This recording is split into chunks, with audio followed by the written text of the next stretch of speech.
In 2010, I received some very bad career news. I would no longer be teaching my favorite subject, world geography. Instead, the state of Florida had passed the Justice Sandra Day O'Connor Civics Education Act, which left me wondering how indeed was Sandy involved. She said this: "We must take action to reverse the trend of removing civics from our schools before cynicism suffocates our democracy. Take civics out, our democracy dies." But what is civics? I didn't know, but I didn't really want to teach it. I love geography, culture, places, adventure. Who wouldn't want to teach about that? But history's hard. In history, teaching it to 12 and 13-year-olds, what would I talk to them about? You guys have rights and responsibilities as citizens that you'll get to take part in 5 years. Okay. Well, this sounded fun and meaningful and like a big challenge, teaching the Mayflower Compact, the Federalist Papers, analyzing lots of Supreme Court cases, and convoluted political cartoons, to get kids interested in their rights and responsibilities as citizens. Yeah, no pressure. And so as I looked at the curriculum, and I looked at the list of things in U.S. history that I could not wrap my head around, what would I say to the kids? I didn't know what to say to myself. The list wasn't exhaustive. And then I read Thomas Jefferson's words in the Declaration. "We hold these truths to be self-evident, that all men are created equal, that they are endowed by their Creator with certain unalienable rights, that among these are life, liberty, and the pursuit of happiness." And Jefferson owned slaves, lots of them, that he didn't free upon his death. Kids had questions about that. Do I respond, "Well, kids, it was a Declaration of Independence for rich white dudes who own property"? It's not untrue. It is jaded. But would I taint them with my bias?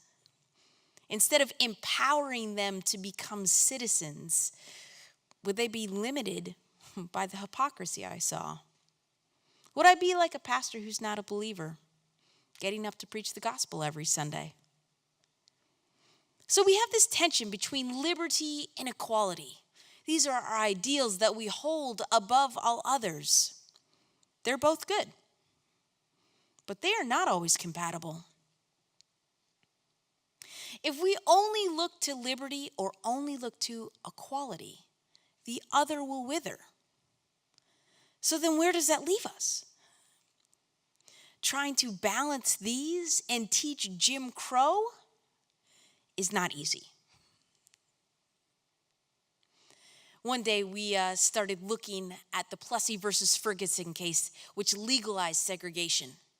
Example upon example upon example. At the end of class, a student raised his hand. I don't see why separate but equal is so bad. If the majority wants it, don't we have to honor that? The class was incredulous. They tried to convince him. Didn't you see those examples? Finally, a young man with quiet confidence said, "Man, we couldn't sit next to each other on the bus. We couldn't drink from the same water fountain. If you don't understand that." It was quiet for the rest of class. We just spent the week looking at post-Civil War Reconstruction, where African Americans were given the right to vote, and yet it was all taken away with insidious and discriminatory laws, especially but not exclusively in the South. Progress, regress, progress. So I look into our integrated school system. We're more than half a century into it. And I actually think in schools where democracy can live. Last year during the primaries, my Muslim twin boys, 12 and 13-year-old, I think they were 12 at the time, they were sad and furious and grieved and scared, and they said, how can he talk? How can he talk like that about Muslims? He can't kick my family out, right? And the other students stepped up and they said, no, they can't.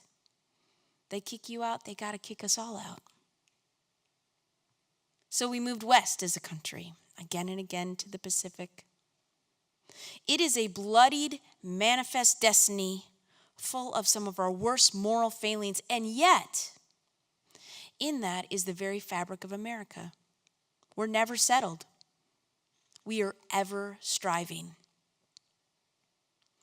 And so as we move forward together in this difficult time period where it seems like we are incredibly and increasingly polarized, what that means for us tonight is that the democracy is not in the hands of the 12 and 13-year-olds. It's in your hands. We have to sit together, not segregated into right and left or right and wrong, but willing to look at those things within us, willing not to settle for injustice or tyranny. And if we can sit together and work together and talk together and live together, we might just make something great in the end. Thank you.